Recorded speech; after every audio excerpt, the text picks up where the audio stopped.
Hi students, we are on to Nursing 366 Adult Health 2 Module 7. We have a lot to cover today. So Chapter 42 is on lower GI problems, very common issues that people have.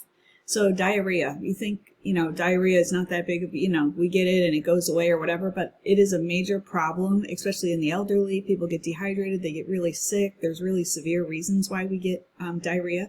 So acute could be where you have diarrhea for 14 days or less. I know you're probably thinking, oh my gosh, 14 days, because most people, you have it for a day or two because you ate something wrong and it goes away. But this is not what we're talking about. Persistent, which is more than 14 days, or chronic, more than 30 days. So what causes this? So the primary cause is an infectious organism. So like a virus is the most common, or E. coli, which can cause bloody diarrhea. Intestinal parasite, which you can get from all sorts of things. I had a friend who just swam in a lake and ended up with an intestinal parasite. It took them months to figure it out. Hospital-acquired C. diff, which is really difficult to treat. And then infectious organisms may alter the intestines when we alter the secretion and or the absorption in the small intestines. And so we also can impair the absorption by destroying cells, causing inflammation and producing toxins. So the transmission can be either food or water or the fecal-oral route. Maybe you wash your hands after you go to the bathroom, but you touch things that other people touched that they did not. And so that's how it happens oftentimes. The age, older population is definitely more apt to have diarrhea, unfortunately, just because their systems are more sensitive. Gastric acidity. So many people are on proton pump inhibitors, or they go get Tums over the counter and don't think a thing about it. When they take it every day, they don't realize they're actually sort of metabolic. They sort of have metabolic alkalosis, even if it's not, a dangerous level yet. And so they don't have the acid in their stomach to kill the germs that come in. I don't know about you, but I drink enough coffee that I'm sure I have enough acid in my stomach. Okay, let's be serious. Intestinal microflora, which is a microbial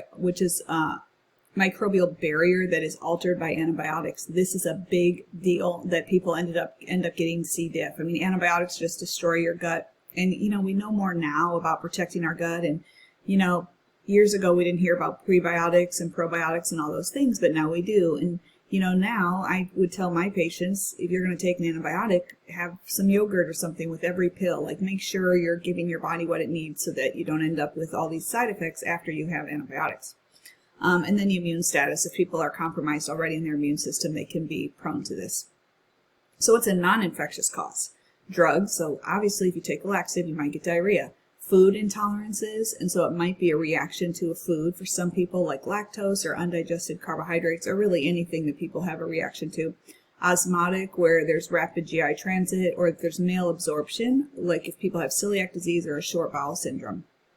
So what does this look like? Large volume, watery stools, cramping, pain, nausea, vomiting, low grade or no fever. And that's in the upper tract. In the lower GI tract, we could have small volume, bloody diarrhea, fever. The stools can contain white blood cells, blood, mucus, and then severe dehydration. Severe diarrhea can lead to dehydration, where we're hemodynamically unstable with dehydration and electrolyte imbalances, even acid-base imbalances. And then with CDI, we can end up with colitis or an intestinal perforation. So how do we test for this? Well, we obviously know if somebody has diarrhea, but to test where it comes from so we can figure out how to help someone, we're going to need to do stool cultures, blood cultures, look at white blood cells, do they have anemia, look at their electrolytes, stool fat, protein, and even GI hormones. Interprofessionally, we want to prevent transmission by just teaching about hand washing. We're going to replace their fluid and electrolytes, protect their skin, because the anal area skin can get very bad. They might need antidiarrheals. They're contraindicated in prolonged exposure because IBD can result in toxic megacolon. And then they might actually get antibiotics to treat it, like fluoroquinolone and azithromycin, if they have certain problems. So C. diff, a healthcare-associated infection. This is most likely, it used to be we only saw C. diff in the hospital, and then it was like, oh my gosh, we have community C. diff. And now it's very common to have community C. diff because people just take so many antibiotics. But this is a smell, like the C. diff smell is a smell that you'll get to know well. That you'll say, they have diarrhea, it's not C. diff, or you'll be like, they have C. diff. And the reason why that's super important is before you even know that they have C. diff, they have to be on precautions, because before you know it, it'll be all the way down the hall. So people are at risk for C. diff if they are receiving antimicrobials, chemo, gastric acid suppressing, or immunosuppressive agents. C. diff spores can survive up to 70 days. That's why you have got to be meticulous if you have a patient with C. diff. Healthcare workers need strict infection control precautions. You need to wash your hands with soap and water, and then prophylactic or adjunct therapy will leave lactobacillus, which is a probiotic. Interprofessionally, if someone has C. diff, they will need oral vanco or fidaxomicin. I can never say that for 10 days. They also might need metronidazole, which the other name for that is Flagyl. I don't know which one you're familiar with.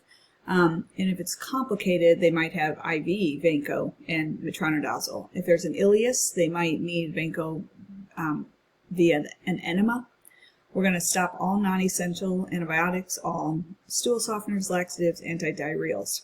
Another therapy is fecal microbiota transplantation, where they take feces from someone else and put it in the person with C. diff to give them the correct flora or, the healthy bacteria that they need.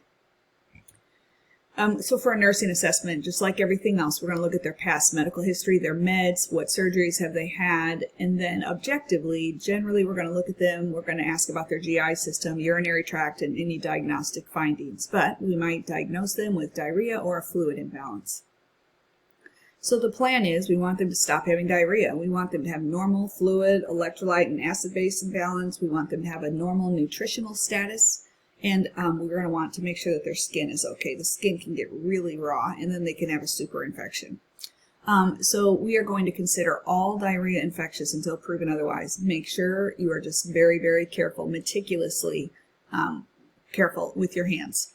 We're going to flush vomitus and stool in the toilet. We're going to teach our patients and their families about hygiene. If they have CDI, they're going to be in isolation. We're going to use a gown and gloves, and we're going to disinfect with bleach or C. diff sporicidal. So fecal incontinence, and so this is a big problem. So it's involuntary passage, right? It just happens when people don't expect it to happen. For diagnostic, we're going to do a history and physical. We're going to do a rectal exam. We want to know what's going on with their sphincter or if they're impacted, things like that. Anal rectal, manometry, ultrasound, or electromyography. So they're going to need a bowel management program and fiber. We want to reduce irritating the area with caffeine, artificial sweeteners. Dairy is sometimes a problem for some people. Gas-producing vegetables, like especially fresh vegetables can be worse. It's better to steam them. They're easier to digest. Or vegetables with insoluble fiber. If there's an impaction, we want to remove it. Antidiarrheal agents, PT, biofeedback training, might need mild electrical stimulation.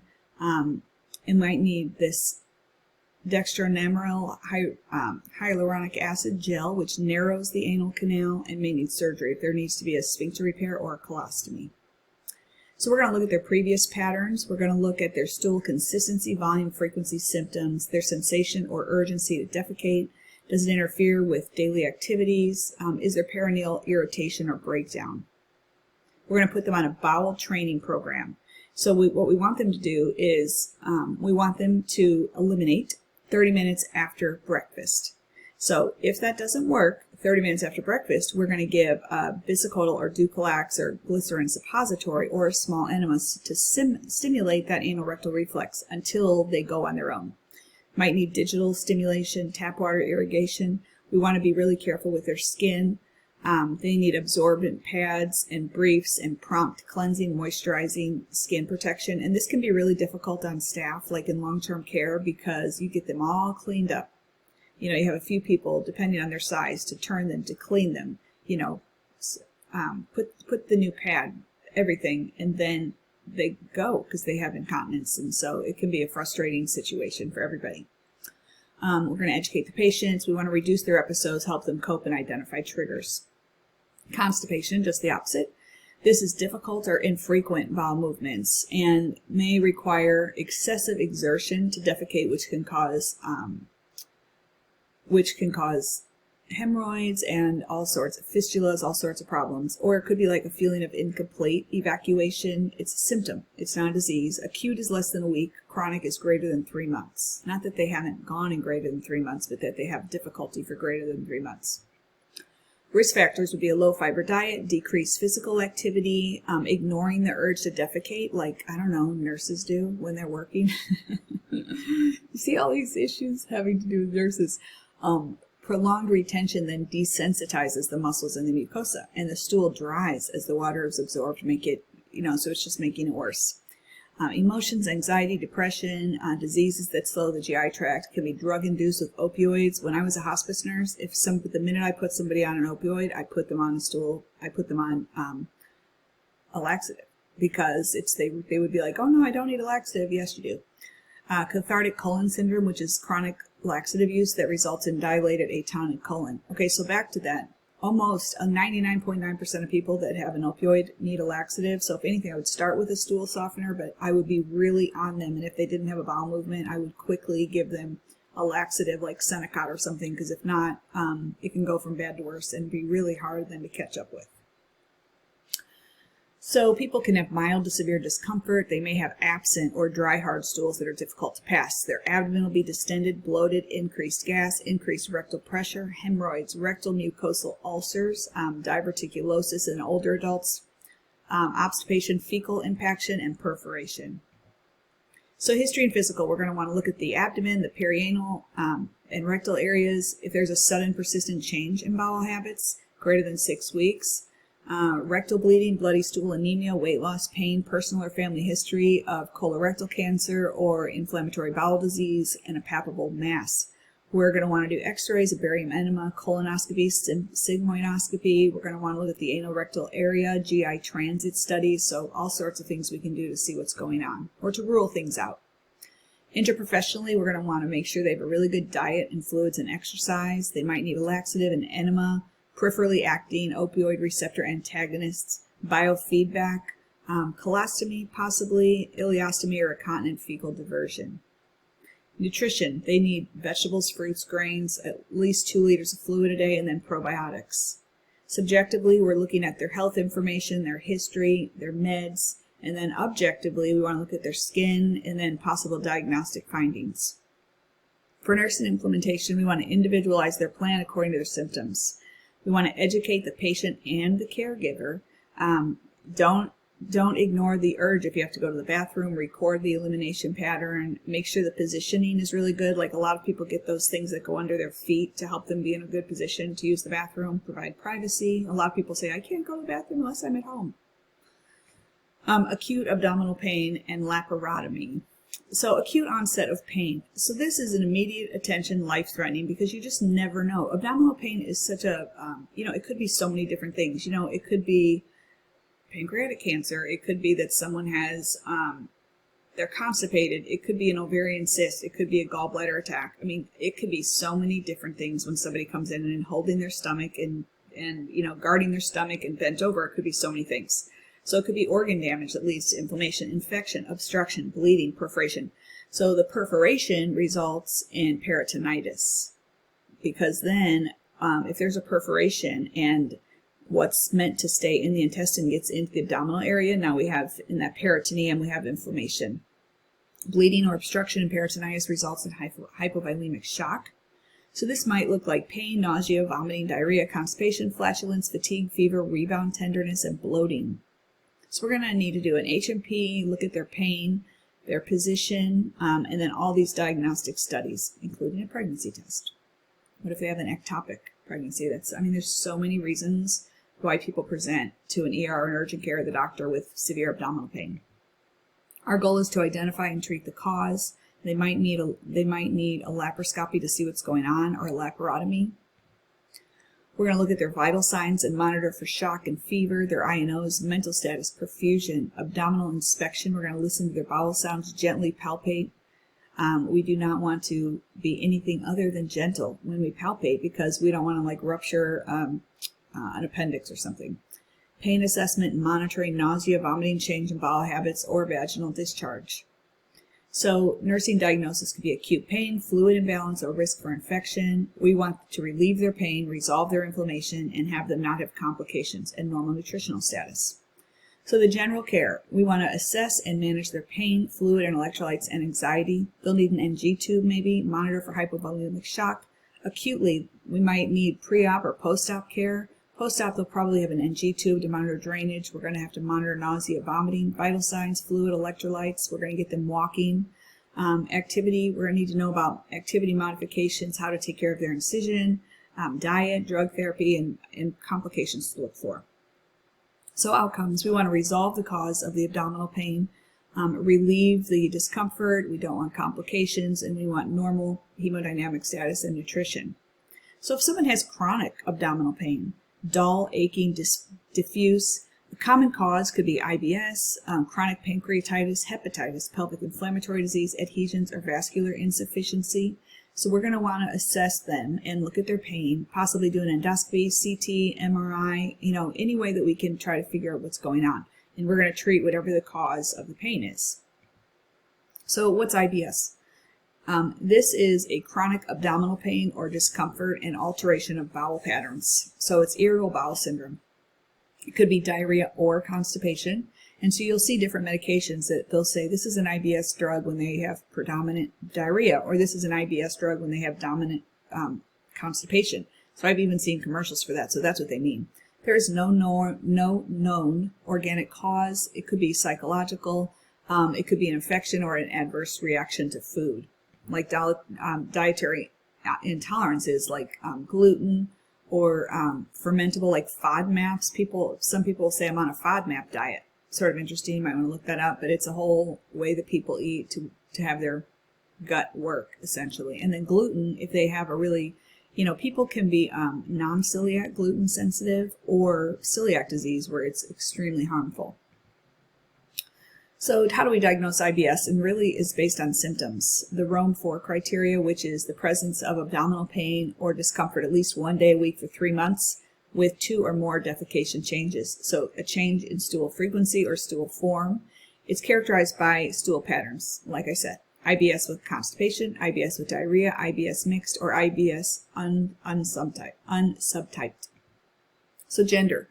Males more likely have the diarrhea and less likely to seek help. Females are 2 to 2.5 more times likely to have IBS, more than men, and they most have constipation, and they report abdominal pain, gas, bloating, fatigue, and even depression. There's a lot of really interesting research on the gut and the brain.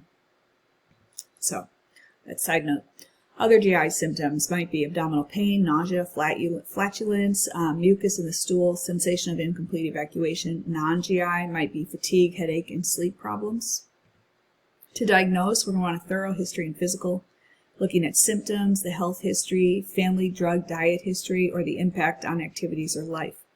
We're going to want to rule out any other cause for it. And then at the end of the day, when we found nothing wrong, we say, oh, you have IBS. And so a lot of the diagnostic is ruling things out.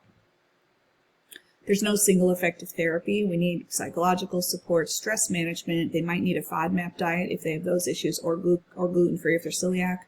Drugs to regulate stool and reduce pain can be really helpful. Okay, appendicitis might be one of the reasons, and this is inflammation of the appendix. It's one of the most common emergent abdominal surgeries. It is common in age 10 to 30. So the fecal lift obstructs the lumen of the appendix, resulting in distension, venous engorgement, accumulation of mucus and bacteria, which makes it gangrene, perforate, and peritonitis. So the hope is that you can get to surgery before it ruptures, but it doesn't always happen. So initially, people will have dull periumbilical pain. So that's the real telltale of appendicitis, is that periumbilical pain, anorexia, nausea, vomiting, persistent pain in the right lower quadrant at the McBurney's point. They'll have fever, localized tenderness, rigidity, rebound tenderness, and muscle guarding, increased pain if they cough or sneeze or take a deep breath. They will lie still with the right leg flexed. In older adults, there's less pain, slight fever, and right iliac fossa discomfort. Diagnostic studies would be, we're going to do an HMP, we're going to look at their white blood cell count and their urinalysis and do a scan. And the surgery is an appendectomy immediately to avoid rupture and peritonitis. But like I said, sometimes they get in there and it has ruptured, and they'll need IV fluids and antibiotics, especially if they end up with peritonitis. So pre-op, we're going to give IVs and analgesia. They're going to be NPO, monitoring their vital signs, and antiemetics. Post-op is general post-op care for a laparotomy. We want them to ambulate early and advance their diet as they tolerate, and give IV antibiotics if it ruptures. So peritonitis. Peritonitis is what can happen if you have an appendix rupture, but it can happen for other reasons too. So this is just, peritonitis is by definition, remember from your medical terminology, which I continue to use all the time, inflammation of the peritoneum. So itis is inflammation. So this could be a blood-borne organism, or it could be a perforation of an organ that spills contents into the peritoneal cavity, like the appendix. So the initial chemical peritonitis progresses to bacterial, causing fluid shifts and adhesions. So people will have abdominal pain, tenderness over the area involved, rebound tenderness, fever, tachy, nausea, vomiting, altered blood habits. They might end up with hypovolemic shock, sepsis, intra-abdominal abscess, paralytic ileus, and ARDS. I mean, it can get really bad if it's not treated. So the diagnostic studies, we're going to look at their history and physical lab work. We're going to, if they have fluid, we might do a peritoneal aspiration, scans, endoscopy of the area. So preoperative or mild cases or poor surgical risk will be NPO with NG suction, IV fluids, antibiotics, analgesics, antiemetics. In surgery, if we're not sure what it is, we're going to locate the source, we're going to drain purulent fluid and repair whatever the damage is. And then post-op, it's regular post-op care. Nursing assessment, we're going to assess their skin, their pain, their abdomen with all the things we do in the abdomen, fever, and then for hypovolemic shock. So some nursing diagnosis related to this would be acute pain, fluid imbalance, impaired gas exchange, and a risk for infection. So our goal is to resolve the infection. We want their pain to go away. We do not want them to have sepsis or hypovolemic shock, and normal nutrition. So what do we do as nurses? We're going to give them fluid, electrolytes, manage their pain, their knees. If their knees are flexed, that helps. The positioning can make a huge difference. These people, if you see people with really bad abdominal pain, it's almost impossible for them to have their leg strikes. It hurts so much. We want to relieve their anxiety, promote rest, possibly give sedatives. We want to monitor their vital signs, their INOs, and their oxygen. We're going to give antiemetics for nausea and vomiting. There'll be NPO, and then drain care if they have a drain. Gastroenteritis. So this is the same thing. Itis is inflammation, but it's of the mucosa of the stomach and the small intestines. So this could be sudden diarrhea, nausea, vomiting, fever, cramping. It's from like norovirus. And so this is like if somebody says I have food poisoning, we're going to do a lab test for the virus. Treatment is self-limiting. In other words, it just has to run its course. That's what it means when something says it's self-limiting. That's what it means. It just needs to get out of your system. So we might need oral or IV fluids if they can't keep anything down. And where other treatment is similar to other diarrhea, except if someone has a virus that needs to get out, you're not going to want to stop that diarrhea because you need it to get out of their system. It's better to replace their fluids. So inflammatory bowel disease. So this is a chronic inflammation of the GI tract characterized by remission with periods of exacerbation. So this could be like ulcerative colitis in the colon. Crohn's disease can be anywhere in the GI tract from the mouth to the anus. This begins in teens or early adulthood. The second peak is usually in the 60s, and there usually will be a family history of this. So it's an autoimmune disease that is brought on from the environment or a bacterial trigger. So it happens really in a genetically susceptible person, and the inflammation causes widespread tissue destruction. Environmentally, diet, smoking, stress can alter that the microbial flora. If people have a lot of sugar, fat, polyunsaturated fatty acids, or omega-6 fatty acids, if they have a low intake of raw fruit, vegetables, omega-3 rich foods, or fiber, if they take a ton of NSAIDs, antibiotics, or oral contraceptives. And so the genetic leak, there are 200 genes that are associated with IBD. And you can go back and look at this slide or in your book. So Crohn's can be mouth to anus, distal ileum, proximal colon is common. It'll skip lesions, so there'll be normal tissue between areas of inflammation, but it'll go through all the layers of the bowel wall. It's like a cobblestone. You think of a cobblestone street, it's like a cobblestone appearance because there's deep alterations. Strictures, which cause bowel obstructions, leaks, which can cause an abscess formation in peritoneal cavity, and fistulas are really common. So you imagine if it's like a cobblestone, and then in between, it should be smooth, right? It should be sort of smooth, even though it's, even though the mucosa in the abdomen, in the peritoneal area is sort of, it's not exactly smooth because there's like peristalsis going on. It's pretty smooth. And so if you have it not smooth, it's like fluid, feces, everything can get stuck in there. And then you end up with a fistula, with an abscess, all sorts of things. So ulcerative colitis. And so this can start in the rectum and spread to the cecum. It's in the mucosal layer, which is the innermost. People can have diarrhea and electrolytes. They can't absorb through inflamed tissue. There's protein loss, and pseudopolyps form like a tongue-like projection into the bowel. And they'll see that, like if there's they'll see polyps and things like that if they have a colonoscopy. So how does this look? In Crohn's disease, there'll be diarrhea, cramping, weight loss, abdominal pain, fever, fatigue, possibly bleeding. For ulcerative colitis, they'll have bloody diarrhea. And if their skin is sore, you're going to encourage them to use like witch hazel, like preparation H pads and things like that. They'll have weight loss, abdominal pain, fever, fatigue. So the big difference is that in ulcerative colitis, the diarrhea is bloody. Complications. So GI tract complications, they can have hemorrhage, strictures, perforation, abscess, fistulas, CDI, or colonic dilation, which is toxic megacolon. They're high risk for colorectal cancer, and systemically, multiple sclerosis, malabsorption, liver disease, osteoporosis. They need routine liver function tests and bone density scans because of their lack of absorption of nutrients that they really need. So we're going to do a history physical. We're going to look at all these different lab work, and then stool. We're looking for blood, pus, mucus, and infection. For diagnostic studies, they might have a double contrast barium enema study or a small bowel series, ultrasound, CT, MRI, colonoscopy, or a capsule endoscopy. The goal is to rest the bowel, control the inflammation, correct infection or malnutrition, relieve their symptoms, and improve their quality of life. The goal of treatment is to induce and maintain remission. So with 5-ASA, antimicrobials, corticosteroids, immunosuppressants, and even biologic and targeted therapies. So the drug selection depends on how severe it is and the location of the inflammation. So it's like a step-up approach, and so we want to use, that means we use like less toxic therapies first, and then more toxic if they don't work. So, okay, this is not that bad, we're going to use this, and then this, and this, until they finally get to like something that's different. Step-down approach is using immunosuppressant and biologic and therapy first. And so there's different approaches, and that just depends, like we said, how severe it is.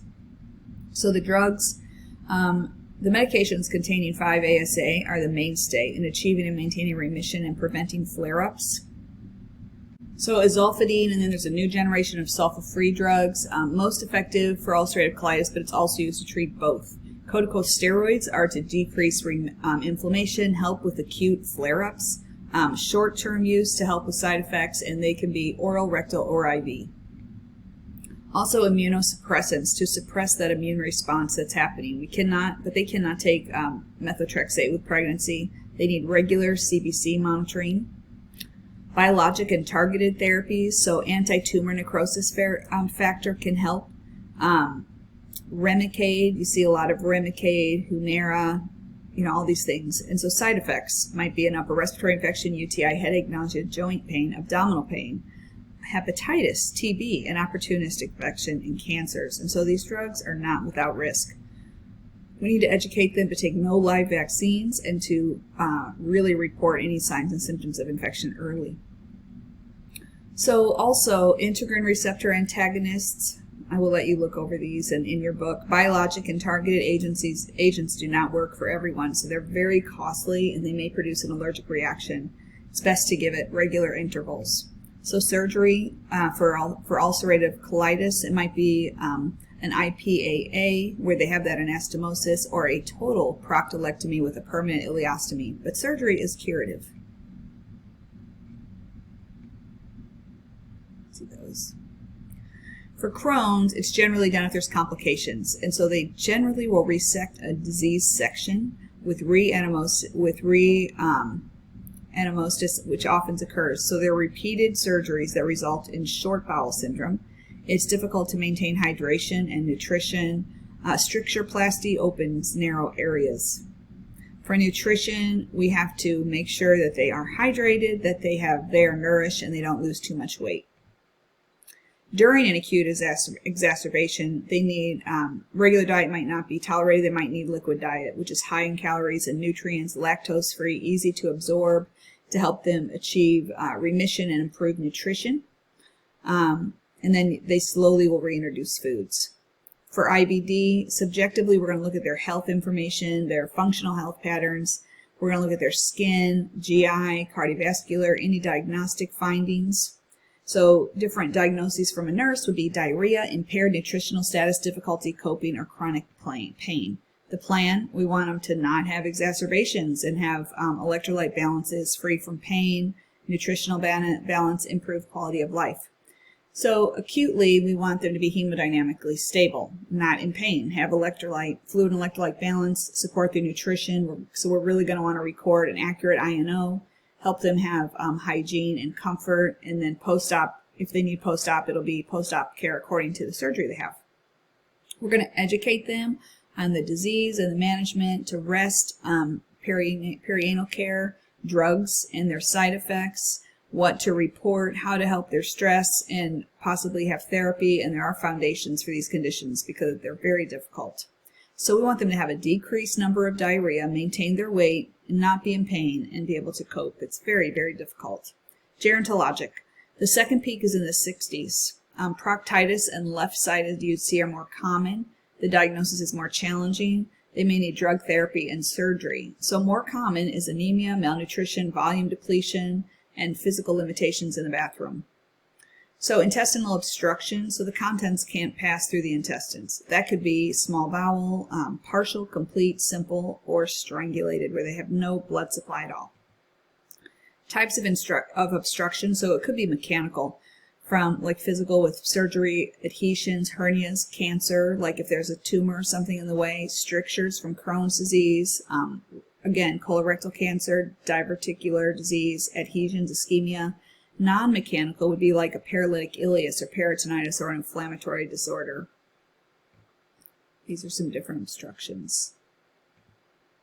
Pseudo-obstruction is a GI motility disorder, so major surgery, electrolyte imbalance, neurologic conditions, medications, sepsis, cancer, trauma. Vascular obstruction is emboli or thrombi after that alter their blood supply. So the etiology and pathophysiology. So for obstruction, the distal bowel empties and collapses. The proximal bowel, there's an accumulation of fluid, gas, and intestinal contents that result in distension. That can cause all sorts of problems. They get hypotensive. They could have hypovolemic shock. There could be inadequate blood flow to the bowel, which could cause necrosis and a perforation. So that's super important to avoid. That's why we have to treat infection, septic shock, and that could lead to death. So we need to locate the obstruction and determine fluid and electrolyte and acid-base imbalances. If it's high in the duodenum, we need to decrease their hydrochloric acid. The decreased acid results in metabolic alkalosis. The small intestine, dehydration occurs quickly, and then the large intestine, we can have solid fecal material that causes discomfort. So the 4 hallmarks are abdominal pain, nausea, vomiting, distension, and constipation. But if you think about it, a lot of people complain of these things for all sorts of reasons. And that's why when people have abdominal pain, it's so tricky, because it could be something really simple and it could be something life-threatening. So the order and degree depend on the cause, location, and type of obstruction. We're going to want to look at their history and physical imaging, if they need a scope to see what's going on, and a lot of blood work. Interprofessionally, the treatment is going to depend on the cause. Do they need emergency surgery? Do they need a resection? Do they need a colostomy or ileostomy?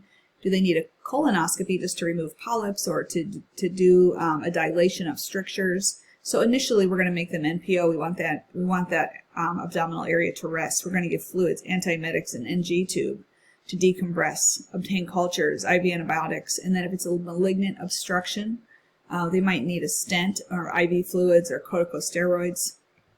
So for their H&P, we're going to want to look at their abdominal pain, ask about their vomiting, their bowel function, and look at their abdomen for anything, scars, mass distension. And if evaluating obstruction to resolve on its own, we want to assess frequently. We want to look at any changes in bowel sounds. We're going to want to monitor these people really close to make sure that nothing, all of a sudden gets worse, which could be life-threatening. So acute pain and fluid imbalance are our nursing diagnosis. We want them to have relief. We want them to have minimal to no discomfort and have their fluid and electrolyte and acid-base balance be corrected. So we're going to monitor those things. We're going to treat pain. We're going to provide a restful environment. Post-op will be similar to a lap, NG tube, and oral care. So polyps. So colonic polyps arise from that mucosal surface and they go into the lumen. So there's all sorts of types. So there's flat ones. There's like pedunculated, which is attached to the wall by a thin stalk.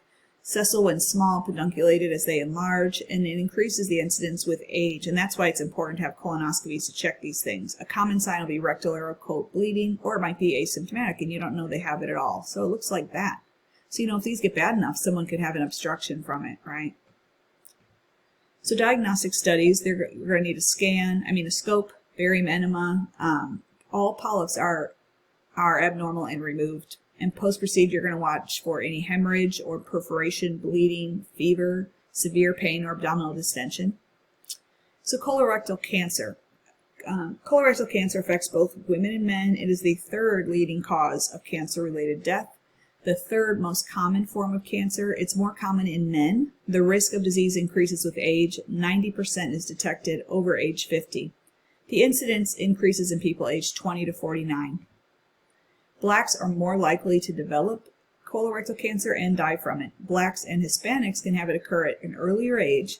Hispanics are the least likely to get screened. And the HNPCC, or the Lynch syndrome, is where there's an autosomal dominant disorder. There's DNA testing. There's an increased risk of other organ cancers, and they need an annual colonoscopy. So there's no single risk factor. The highest risk is if they have a first-degree relative with CRC and people with IBD. So there's a hereditary form, and then they could have an abnormal KRAS gene, which is an oncogene. If people are obese, they smoke. If they have more than 7 servings of red meat a week, or more than 4 alcohol drinks a week, or diabetic.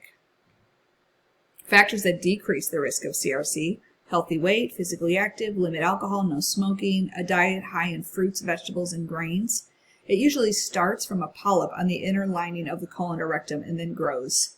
It invades the wall of the colon or the rectum, lymph nodes, vasculature, and spreads. The venous return from the colon and rectum is inferior rectal vein to the portal vein, to the liver mets, to the lungs, bones, brain, and other. It metastasizes. So that's a different, you can see the different stages as it grows. The symptoms do not often appear until it's late. That's why people need screening. So they could end up with iron deficiency, anemia, rectal bleeding, abdominal pain, change in habits, fatigue, weight loss, abdominal tenderness, a palpable mass. Right-sided CRC, the bleeding is more common. It's unrecognized in early signs of anemia, diarrhea. Left-sided would be fresh blood in the stool or a bowel obstruction. The complications: obstruction, bleeding, perforation, peritonitis, a fistula formation, and it manifests by its location. You can look at that in your book, or you can pause. So diagnostically, we're going to look at their family history, their history. We're going to regularly screen from age 45 to 75. They need a flexible sigmoidoscopy every 5 years, a colonoscopy every 10, double contrast barium enema every 5, CT colonography every 5, annual screening primarily for cancer, and then stool DNA every 3 years. Colonoscopy is the gold standard. The entire colon is examined, biopsy specimens, polyps removed. The average risk is every 10 years beginning at age 45. Again, higher risk if you have a first-degree relative. They're going to do tissue biopsies. They're going to do CBC to check for anemia, liver function test, CT, MRI, and then CEA is the tumor marker that they're going to look at. We're going to want to have a good prognosis and treat and correlate with their pathological staging. So the TNM system, which is a tumor node of metastasis for CRC. The prognosis worsens with greater size, greater depth, if there's lymph node involved, and if it's metastasized. For surgery, the goal is a complete resection of the tumor. through exploring the abdomen. We're going to want to remove all lymph nodes, restore bowel continuity, and prevent surgical complications. So a polypectomy during a colonoscopy is used to resect CRC in situ. And that is successful if there a resected margin of the polyp is free. We always want clean margins. We call them clean margins, where when you, imagine you take a tumor out and you check all the way, imagine you have a ball and you check all the way around it and there's nothing. That would be clean margins. And the cancer is well differentiated. There's no lymphatic or blood vessel involvement apparent. Those are your best, that's your best case scenario right there. Interprofessionally, so the decision for surgery depends on staging, location, and ability to restore function. Stage 1 tumors, we're going to remove the tumor and at least 5 centimeters of surrounding intestine and nearby lymph nodes. Cancer-free ends are anastomosed, and it may be done laparoscopically. Low-risk stage 2 is a wide resection and reanastomosis.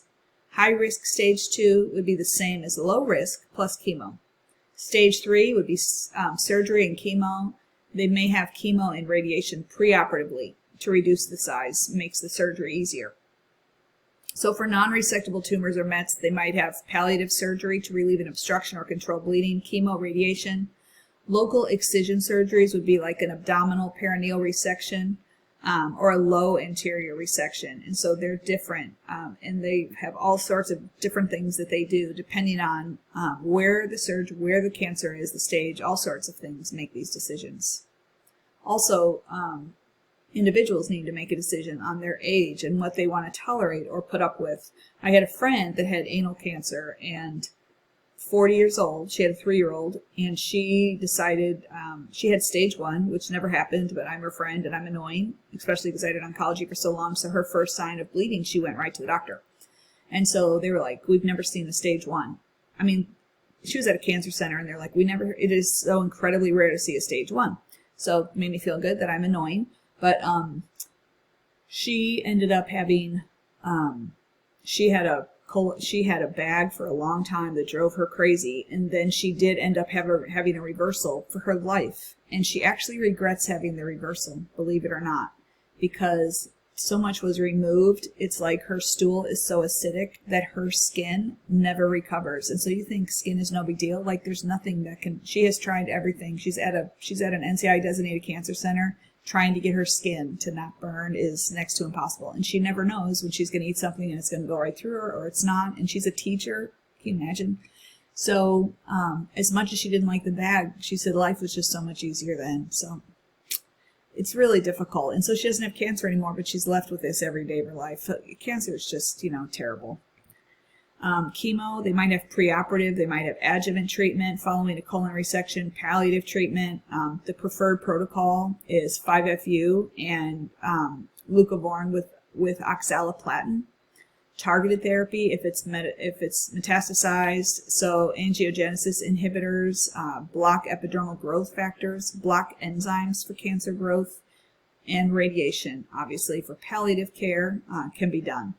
Yeah, and so just to finish that story, her problem was she had radiation prior, and so she had radiation burn around her anus, and so her skin was just never the same. And so then when they reversed her colonoscopy and she started having bowel movements, she just struggles with a lot of the aftermath of it. It's sad, actually. She does okay though. She's happy to be here.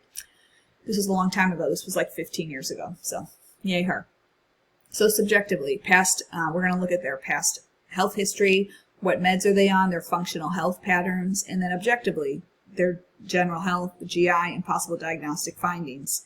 Nursing diagnosis, diarrhea, constipation, anxiety, or difficulty coping. We want them to have normal bowel elimination. We want them to have a good quality of life. We don't want them to have pain, and we want them to have comfort and well-being. We want to promote good health. We want to encourage people to have screenings for colorectal cancer and identify those at high risk, and discuss with patients how early screening helps decrease mortality rates.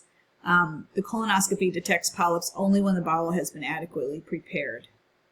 So acutely, you want to see bowel resection and ostomy surgery, routine, post-op care. More extensive surgeries might have drains, wounds, ostomy care, a lot of teaching if somebody has a new ostomy. Ambulatory care, they'll need, if they have ostomy, rehab. There's a lot, if somebody has an ostomy, on how to care for that, and how, there's so many things, because, it's a lot. There's a lot of psychological support with it, lots of special needs related to cancer and the treatments that we do. So we are going to, our expected outcomes. We want minimal alteration in their bowel elimination patterns. We want them to have good nutrition, relieve their pain, have good quality of life, and feel comfort. If they have a surgical resection, it might be to remove cancer or to repair a perforation, fistula, or traumatic injury, remove an obstruction, treat an abscess, inflammatory disease, or hemorrhage. So type of bowel surgeries. So a total proctolectomy or a proctolectomy with a permanent ileostomy, right or left hemicolectomy, anterior rectosigmoid resection, abdominal perineal resection, low anterior resection, so all sorts of possibilities. An ostomy is a surgically created opening, right? Ostomy is opening, stoma on the abdomen for fecal elimination. It is named for its location. So that's how you know the difference. You're like, how are all these different ostomies, and how do I know which one? So ileostomy, like involuntary drainage. And so a colostomy is possible regulation. And so its anatomic site is the ascending transverse or sigmoid colon. So you can compare the ileostomy and the colonoscopy. Look at your book. It can be temporary or permanent. I mean, when I worked in trauma ICU, there are people who would have an ostomy, would have a, they call it their bag, would have a bag after a traumatic event, but then it would be reversed. And so, but even with my friend, I mean, it was reversed even after having cancer. So it just depends on so many things. And a lot of people think, so what, I'll just have it. And other people are like, no, I absolutely can't have it no matter what. So it just depends on so many things. So these are the different type of ostomies. Again, look at your book and really look at the difference. So a permanent ostomy, a continent ileostomy, is a terminal ileum made into an internal pouch with a nipple valve and an abdominal stoma. So the pouch is the reservoir for stool. It's manually drained by inserting a catheter, and they need a low residue diet for a more fluid stool. A permanent ostomy, traditional, has an end stoma and has a loop stoma, usually temporary, or a double barrel stoma with two stomas created, both proximal and distal through the abdominal wall. That's usually temporary. Here's our sigmoid colostomy, our loop colostomy. Preoperatively, we need to prepare them psychologically, them and their families. Educate, consult, and educate stoma site selection. So within the rectus muscle, flat surface, the patient's able to see, but discreetly hidden under their clothing. Postoperatively, wound management, closed wound, open wound. We want to look at drainage for inflammation, monitor their fever, white blood cells, look for complications, ostomy characteristics. It should be pink to red, mild swelling with a small amount of blood. Colostomy function, we want to make sure it's working. We want to record the volume, color, consistency of drainage. Excess gas can be common for 2 weeks, but it's temporary. They call it like burping the bag. So they'll open it and burp the bag, get the air out of the bag. So they do that a lot. So ileostomy function, 24 to 48 hours is minimal. Peristalsis returns, and then we're going to want to monitor their fluid and electrolytes and their bowels. If they have Crohn's disease, there is an increased risk of obstruction for 30 days. IPAA, 4 to 6 stools a day. If abdominal distension after after a resection, you need to encourage ambulation because they need to get the gas out. The anal canal is a transient incontinence of mucus. Kegel exercises after 4 weeks, perianal skin care, and then there's phantom rectal pain. Colostomy care, so basic ostomy management skills. The diet, we want them to have adequate fluids, avoid odor, gas, diarrhea-producing foods. There are resources for problems. And then emotionally support. Are they sexually active? Their social life, work, recreation. They should be able to resume their activities of daily living in 4 to 6 weeks. Colostomy care, and so there's this is a whole, there are people who specialize in this, on this pouching system, all the different pouches, all the different sizes, how you care for the skin, how to empty it, if it's a transparent pouch, when to change the pouch, if you have a failed pouch, what to do, drainage or closed end pouch, charcoal filters to deodorize, and then irrigation to regulate bath, shower, swimming, how not to harm the stoma. So ileostomy care to secure the pouching, which is the best pouch, is the open-ended drainable pouch to manage their fluids, and they do have an increased risk of obstruction. They need to chew thoroughly, especially foods that could get stuck like nuts and raisins and popcorn. Adaptation to an ostomy. I feel so bad I worked in oncology for a long time, and so I had a lot of patients with new colostomies, and I worked in a surgical post-op for a bit. You know, I've done a lot of different things, but I've been a nurse a long time, and I always like to learn new things. To each their own. A lot of people stayed on the same unit for 30 years, and good for them, but I'm sort of like, I learned something, and then I want to learn something else. So I saw a lot of people with new ostomies, and it's really hard on them. It's hard on their family. It's sort of the same like when people have mastectomies and stuff. I mean, the body image is real, and you know, in their marriage or in whatever relationship they have, their significant other, it can be a problem, or with their kids, or just, it's really hard on people. So is it, you know, it might be curative. They might be dealing with grief, anger, depression, anxiety, and fear. Emotions are high. We need to talk about body image and self-image, identify how to cope and support systems. It's a lot. For sexual function, teach the patients the effects. So there might be nerve or vascular disruption to the genitalia. Radiation might cause problems, chemo, fatigue, overall health. Males will be concerned with erection and ejaculation. If there's a problem, it might be temporary for 3 to 12 months. Females can deal with vaginal dryness and decreased sensation. They might have arousal or orgasm concerns. Pregnancy is possible. Body image, they fear rejection, and teach about alternatives. So diverticulosis and diverticulitis. So diverticula is a saccular dilation or outpouching of the mucosa, which is exactly what it sounds like. So if you can blow this up, looking at this, and you see on the right of this picture, you see that outpouching. When you have an outpouch in the intestines, things go in that outpouch, and that's a problem. So diverticulosis are multiple non-inflamed diverticula. Diverticulitis are one or more inflamed. So diverticulosis, they are not inflamed, but itis, they are inflamed. So the complications are perforation, abscess, fistula, and bleeding.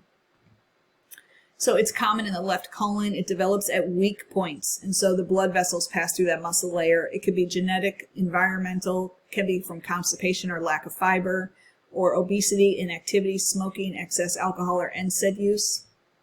So diverticulosis is the most asymptomatic. They might have abdominal pain, bloating, flatulence, change in bowel habits, and if it's serious, they'll have bleeding or diverticulitis. Diverticulitis, acute pain in the left lower quadrant, distension. Their bowel sounds will be blocked, will be decreased or absent, nausea, vomiting, they'll have infection. Older adults will be afebrile, normal white blood cell count, possible abdominal tenderness. Complications are erosion of the bowel wall and perforation, abscess, peritonitis, or bleeding. So diagnostically, they'll do a scope, but preferred is a CT scan with oral contrast. We're going to want to do all these blood work, and then abdominal x-ray or chest x-ray, just to see if something else is causing it. To prevent it, people need a really good diet, decreased fat and red meat, physical activity. Acute diverticulitis, we want the bowel to rest to reduce that inflammation, clear liquids, bed rest, analgesia. So they might be NPO with bed rest, IV fluids, all sorts of things to get that bowel under control. So if it's recurring, they might need surgical resection with anastomosis or a temporary colostomy. We need to educate them to explain the condition and what the regimen is, to increase their diet, to have a good diet, increase their fluids. We're all going to go have a good dinner tonight, right? Healthy dinner. These things make you think, oh my gosh, I better eat better and drink more fluids and move. For a fistula, this is an abnormal tract between two hollow organs or a hollow organ in the skin. So complication is it increases morbidity and mortality, extended length of stay, and increased cost. So simple would be one short direct tract. Complex would be multiple organs, abscesses that open into the base of a wound. So output, low is less than 200, moderate is 200 to 500, high is greater than 500. And these, the early signs will be a fever and abdominal pain. So fistula management, we need to identify where the fistula is, maintain their fluids, not try to control an infection, the skin, manage their output, good nutrition, and most heal spontaneously. Hernia. is a protrusion of intestine through an opening or weakened area in the wall, in the cavity wall. So reducible means it's easily to return to the abdominal cavity. Some people will say, you'll see this in your, trust me, as a nurse, you will end up seeing this. You'll see somebody like push something in, push on themselves, and you're like, what? And they'll say, I'm pushing in my hernia. That's reducible. Irreducible or incarcerated, that cannot be placed back into the cavity, and abdominal contents are trapped, and it can get gangrene and everything else. I mean, it can cut off blood supply. So some hernias, they are not all the same. Very different depending on where they are, whether it's reducible, whether it's not reducible, whether there's multiple hernias. So there could be an inguinal hernia, umbilical, femoral, or incisional. So these are some different hernias. So people have pain with activities that increase the intra-abdominal pressure. It might be visible. It can get strangulated, causing severe pain, vomiting, cramping, abdominal pain, distension. My niece, who's like 30 years old, only had 2 babies. It's not like she had 10. And she ended up with, and she's thin and she takes care of herself, she ended up with 3 hernias after her second child, and she finally, like he's 4, and she finally just went to have surgery to repair, and they thought she had 1, and when they went in she had 3. Lots of problems those caused. So she ended up with all sorts of GI problems and everything else because they were hiatal hernias, but you just never know what's going to cause it. So diagnosis, history and physical exam, imaging, treatments. They might need to do a surgical repair, laparoscopic, reinforce weak ones with wire, fascia, or mesh. Strangulated, that's an emergency because we can't have herniated gangrene areas in our body, and they might need a temporary colostomy.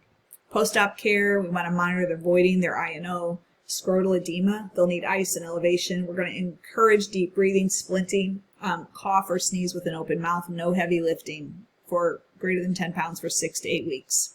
So malabsorption, this is an impaired absorption of fat, carbs, proteins, minerals, and vitamins. The most common cause is lactose intolerance. Other causes would be IBD, celiac disease, tropical screw, and cystic fibrosis. And how does this present itself? With weight loss, diarrhea, and steatorrhea, I meant to say. So diagnostically, we're going to look at stool samples, serological testing, CT scans, endoscopy, capsule endoscopy, small bowel barium enema, and lab work, and the treatment depends on the cause. For celiac disease, it's an autoimmune disease that damages small intestine mucosa, and it's triggered by gluten, wheat, barley, and rye.